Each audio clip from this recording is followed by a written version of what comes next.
IBM ThinkPad Pan-L. Kukuha po tayo ng transistor. So po, yun po ang naging sira. Ito pong transistor na to. Ayan po. Ayan po ang ipapalit natin. Doon. So, yan. Sa board na yan. Para kumana ang kanyang pan. Ito po. Wait lang. Kailangan po may natin tayo natin aterin natin siya para matanggal. Teka lang po, natanggal na po natin. Yan po. Ito po ang ipapalit natin dito sa board.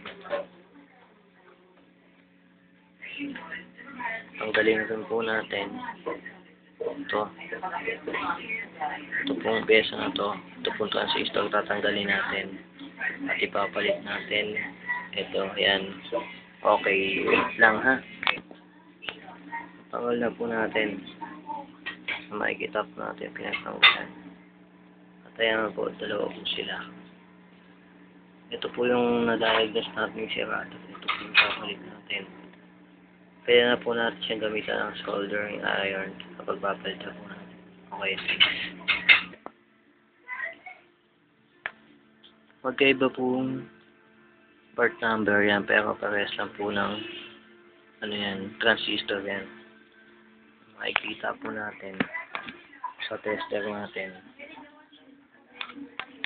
Kung tester po natin ang ipapalit natin at ang pinalitan natin. Makikita po natin dito sa pinalitan natin na wala po siyang palo sa tester.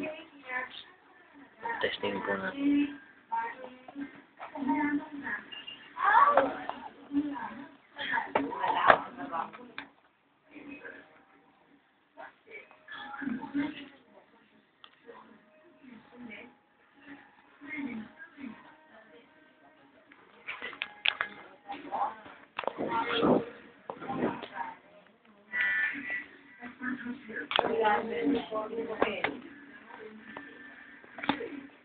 Okay.